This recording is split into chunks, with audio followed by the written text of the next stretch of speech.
안녕하세요. 세속TV 이하나 세무사입니다. 요새는 해외에서 물건 사는 일이 굉장히 쉬워졌는데요. 그에 따라서 이제 사업적으로는 구매 대행업이 굉장히 성행한 사업으로 많이 이제 발전하고 있습니다. 코로나 또 19로 인해서 이제 비대면 쇼핑이 많이 또 활발해지면서 구매 대행을 많이 활용하시는 분들도 많으실 텐데요. 이제 구매 대행업이라는 것도 어떻게 보면 이제 신종 업종이긴 하지만 이제 이에 따라서 굉장히 이제 새로운 규정이나 그리고 우리가 좀 지켜야 될 것들, 신고하는 방법이나 이제 추후 소명까지 굉장히 이제 다양한 분야에 이제 어우러서 준비해야 될 것이 이제 많은 게 구매 대행업인데요. 오늘은 이제 구매 대행업에 대해서 기본적인 세법에서 정하는 요건, 그리고 우리가 준비해야 될 사항, 이제 소명을 대비하기 위해서 이제 어떤 식의 과정을 가지고 이제 접근해야 되는지 이런 부분에 이제 전반적으로 한번 알아보도록 하겠습니다. 먼저 구매 대행이란 이제 어떤 사업을 얘기하는 걸까요? 이제 말 그대로 구매를 대행해주는 사업이라고 하는 건데요. 내가 이제 물건을 사고 싶은데 해외에서 이제 판매되는 물건이에요. 그래서 그걸 사고 싶지만 해외 사이트 들어가서 뭔가 번역을 하고 뭐 이런 식으로 하기가 어렵기 때문에 이제 그 구매 대행업자가 이제 그런 부분을 쉽게 뭐 네이버 스토어팜이나 11번가 이런 오픈마켓에 쉽게 풀어서 물건을 올려놓으면 그거에 대해서 우리가 일정 수수료를 지불하더라도 그 물건을 좀 쉽게 구매하실 수 있는 거를 구매 대행이라고 합니다. 이 사업은 일반 도소매업과는 다르기 때문에 구매 대행이라는 어떤 요건을 충족하여야지만 이제 그거를 세법에서 인정받을 수 있습니다. 그래서 지금 제가 말씀드리는 시점은 구매자가 아닌 구매 대행업자를 위해서 만드는 영상이기 때문에 구매 대행업자로서 우리가 이제 세법에서 정하는 요건에 대해서 한번 알아보도록 하겠습니다. 첫 번째로는 우리가 그 구매자 이름으로 직배송이 되어야 되는데요. 구매자 이름으로 직배송이 되려면 일반적으로 개인 통관 보호를 구매자한테 부여받아야지 이걸 이제 해외 구매 대행 요건에 이제 충족하겠죠. 그래서 그런 직배송을 할 수 있도록 개인 통관 보호를 반드시 받아야 된다는 점, 이 점이 가장 이제 핵심적인 내용이고요. 두 번째로는 많은 분들이 다 아시고 계시겠지만 이제 그 해외 구매 대행업임을 명시하는 것이 굉장히 중요합니다. 이제 예전에는 사실 그런 구분이 별로 없었는데 이제 요새는 해외 구매 대행업이라고 이제 명시를 해놓는 약간 스티커 비슷한 것들이 있어요. 그걸 이제 명시해 놔야지만 추후에 이제 소명까지도 대비할 수 있는 상황인데요.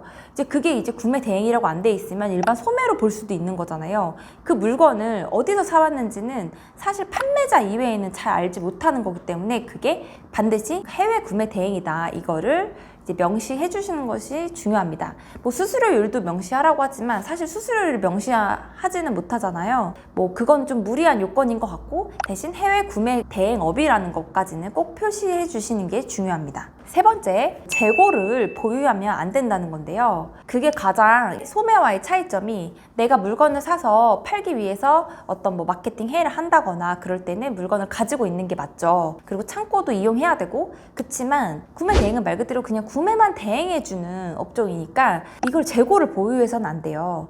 그래야지만 우리가 수수료만큼만 내가 이 구매를 위해서 구매자를 대신해서 사주는 행위를 뜻하는 거기 때문에 반드시 재고를 보유하는 행위를 해서는 안 됩니다. 그래서 이제 이런 부분 때문에 이제 사업자 등록이랑 좀 연관이 되는데, 집에다가 사업자 등록을 내시는 분들도 많으세요. 이제 그게 이제 구매 대행 업종은 일반적으로 허용이 된다. 그리고 이제 이런 부분에 대해서 문의도 많으신데, 집에다가 사업자 등록을 내는 게 좀 더 합리적일 수 있지 않느냐, 이렇게 이제 판단이 되는 거죠. 그래서 한 3가지 정도, 첫 번째로는 구매자한테 직배송, 개인 통관부를 반드시 받아야 된다는 점, 그리고 두 번째로는 구매 대행업임을 명시해야 된다는 거, 그리고 세 번째로는 재고를 보유하면 안 된다. 요 3가지는 기본적으로 우리가 숙지를 하셔야 되고요.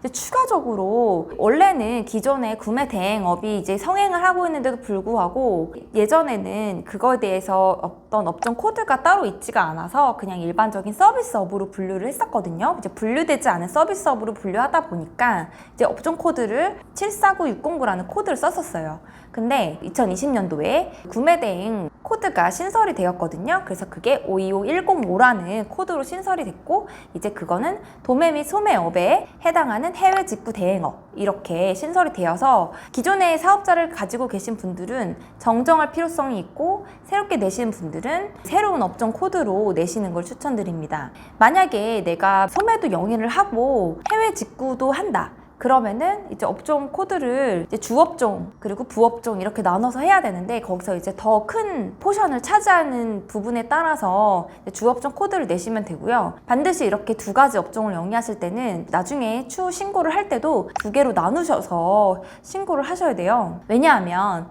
업종 코드별로 우리가 경비율이 다 다르기 때문에 이제 이런 부분이 추후에 우리가 종합소득세 신고에 영향을 미칠 수 있거든요. 그래서 그 새롭게 신설된 코드를 꼭 활용하시기 바랍니다. 이게 굉장히 좀 좋아진 게 뭐냐면, 우리가 그 예전에는 서비스업 코드로 들어가다 보니까 간이가세자의 경우에는 이제 일반적으로 업종별 부가율이라고 하는 게 30% 적용이 됐어요. 그러니까 일반적으로 우리가 부가세 10%에 추가 30% 공제까지 되면 총 한 매출액 대비 한 3% 정도 내셨었는데, 이번에 분류되면서 이제 그게 10%로 내려갔거든요. 그러니까 한마디로 매출이 있다면 거기에 1%만큼 내시는 걸로 바뀌었으니까 반드시 기존에 있던 서비스업 코드는 이제 그 직구 대행업 코드로 변경해 주시고, 이제 이런 부분을 꼭 주의해서 세제 혜택을 놓치지 않기를 바라겠습니다. 이제 그렇다면 우리가 이제 기본적으로 사업자 등록에 대한 부분, 그리고 우리가 그 세법에 정한 요건 이렇게 뭐 확인을 해봤었는데요. 많이 질문하시는 것들 중에 하나인데, 이제 그 구매 대행업을 간이가세로 내느냐 일반 가세자로 내느냐 했을 때 그거에 대해서 이제 비교해서 말씀드리려고 해요. 저는 이제 첫 번째로 구매 대행업 하시는 분들한테는 보통은 간이가세자로 내라고 말씀을 드려요. 왜냐하면 처음에는 매출이 얼마나 나올지도 모르고, 사실 내가 이제 물건이 많이 올린다고 해도 그게 판매될지에 대한 어떤 100%에 대해서 알 수가 없잖아요. 그러다 보니까 부가세 부담이 커질 수도 있고, 이제 매입으로 공제받을 수 있는 게 좀 한정적이다 보니까 이제 간이가세로 내는 게 세금 측면에서 굉장히 유리하다, 이렇게 보이거든요. 그리고 또 중요한 건 아까 처음에 언급했던 것처럼 집에다가 사업자를 낼 수가 있잖아요. 집에다 사업자를 내면 사실 뭐 임대료 나가는 것도 없고, 그리고 또 중요한 건 부업을 하시는 분들도 많고요. 그래서 이제 여러 가지를 고려했을 때 간이가세제로 내는 게 부가세 부담을 현저히 줄일 수가 있기 때문에 간이가세제로 내는 걸 추천을 드리는데요. 여기서 조금 주의해야 될 거는 간이가세제로 못 내는 경우도 있어요. 내가 간이가세를 내고 싶어도 집 주소가 뭐 강남 쪽이라던가 내가 추가적으로 그러니까 다른 일반가세 업종을 영위하고 있다면은 간이가세로 또 낼 수가 없거든요. 이제 이런 부분들은 주의하셔가지고 일단 간이가세자로 낼 수 있는지 없는지 여부부터 확인한 다음에 최대한 간이가세를 내는 거를 이제 추천을 드리고요. 이제 간이가세자랑 이제 일반 가세자의 차이점이 무엇이냐, 그럼 과연 앞에서 살짝 언급은 했어요. 간이가세자는 영세 자영업자를 위한 제도거든요. 부가세를 낼 때 예를 들어 매출이 뭐 1,000만 원이 발생했다 라고 하면, 이제 간이가세자의 경우 이제 구매 대행업에 한해서 말씀을 드리자면, 매입이 다 없다고 가정할게요. 매출 1,000만 원. 그러면 거기서 우리가 내는 세금이 10%면 100만 원, 그리고 거기 또 10%를 더 해줘서 10만 원을 내게 되는 거예요. 근데 일반 가세자다 하면 내가 1,000만 원 똑같은 매출이 났을 때 100만 원을 내는 거고, 그리고 간이가세 10만 원을 내요. 그럼 10배 차이가 나죠. 그러니까 무려 이런 그 부가세 부담의 차이가 굉장히 큰 게 이제 가장 큰 이제 차이점인데요. 이제 이것 때문에 보통 간이가세자를 많이 내는 거죠. 그리고 이제 그 연 매출 금액이 보통 4,800만 원 미만인 경우에 이제 간이가세자라고 하는데, 이제 올해 코로나 때문에 굉장히 이제 힘드셨잖아요. 그래서 내년에는 연 매출이 8천만 원 미만까지는 이제 간이가세자로 해주겠다, 이런 이제 규정이 또 나왔습니다. 그래서 연 매출 8천 미만까지는 간이가세자 적용이 되는데, 연 매출 8천이면 내가 예를 들어 12월 달에 개업해서 8천만 원 이하로 찍었다, 그런다고 해서 간이가세자가 유지되는 건 아니고요. 환산 매출이기 때문에 내가 한 달에 8천이 났으면 그게 12개월로 환산될 때 9억 6천이 돼요. 그러니까 그럼 당연히 간이가세자를 벗어나는 매출이겠죠. 그러니까 그런 거를 감안을 하셔가지고 내셔야 되고, 사업자 낼 때도 이 부분은 고려를 하셔야 돼요. 이거를 만약에 고려하지 않고 그냥 내가 11월 달 뭐 하반기에 그냥 사업자를 냈는데 거기서 매출이 뭐 8천 미만만 찍히면은 간이가세제 유지된다? 이렇게 좀 가끔 오인하신 분들이 있어가지고 이 부분은 환산 매출이라는 점을 기억하시고 12개월로 내가 나눴을 때 그 정도 된다. 그러면 어떻게 될까요? 기존에는 4,800 미만일 때는 월 한 400 정도 매출을 기준으로 잡았겠고 연 매출 8천으로 갔을 때는 한 700만 원 미만으로 가야지만 간이가세자가 아마 유지가 되겠죠. 그렇게 이제 간이랑 일반의 큰 차이는 그렇게 되고요. 중요한 건 그렇다고 해서 이제 간이가세자가 계속 유지되는 건 아니에요. 연 매출이 내가 그 간이가세자 요건을 충족하지 않은 상태에서 이 연 매출 금액이 이미 간이가세자를 넘었어요. 그러면은 그 다음 연도 종합소득세 신고 기간쯤에 이제 그 간이에서 일반으로 전환됩니다 하는 통지서가 오거든요. 그래서 그 다음 연도 그 하반기부터는 이제 일반 가세자로 전환되니까 이런 부분은 주의해서 신고하실 때 눈여겨보셔야 되고요.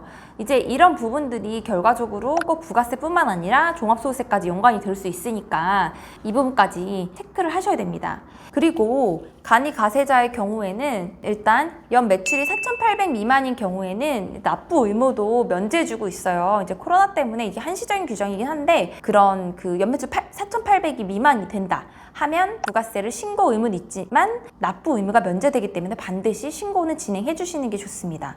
만약에 이거를 내가 납부 안 해도 되니까 신고를 안 한다? 추후에 소명에 굉장히 어려움을 겪을 수가 있어요. 구매 대행 하시는 분들은 이 신고가 중요한 이유가 만약에 우리가 연 매출이라는 걸 잡을 때 구매 대행업에서는 수수료만큼만 우리가 매출로 잡거든요. 근데 만약에 총 매출은 거의 뭐 한 1억 5천 이렇게 될 수도 있어요. 오픈마켓에 총 집계되는 매출은 1억 5천인데 거기서 마진들 다 이제 했을 때 4,800 미만이 되는데 그걸 신고 안 했다 하면 국세청에서 집계된 매출을 뭘까요? 1억 5천이 되는 것이고 4,800 미만에 대한 어떤 입증을 하기가 너무 어려워지거든요. 그래서 부가가치세 신고 기한인 내년 1월 25일까지 반드시 납부 면제 의무가 있다 하더라도 신고 의무를 이행해 주시는 것이 좋습니다. 간이가세자 설명을 하면서 일반도 이제 같이 말씀을 드리고 있는데요. 중요한 건 지금까지는 너무 이제 간이가세자의 유리한 점에 설명을 드렸는데 불리한 점도 있긴 있어요. 불리한 점에 대해서 말씀을 드리자면 간이가세자는 환급이란 제도의 혜택을 적용을 받을 수가 없어요. 그래서 혹시라도 이제 그런 경우는 구매대행에서 정말 해당하는 사항이 아예 없다고 저는 보지만 그래도 이제 일반이랑 간이랑 차이점을 말씀드리기 위해 설명을 드리자면 간이가세자는 반드시 환급이라는 제도를 적용을 받을 수 없기 때문에 내가 매입이 매출을 초과한다 하더라도 환급은 받을 수 없다. 납부 의무가 면제가 되는 만큼 또 환급도 안 되겠죠? 이제 그렇게 생각해 주시면 될 것 같아요. 일단 일반가세, 간이가세 차이점까지 설명을 드렸고요. 다음 편에서는 이제 소명 대비해서 우리가 어떻게 준비해야 되고 이제 신고에 대한 대비 방법 뭐 이런 부분들을 설명해 드리도록 하겠습니다.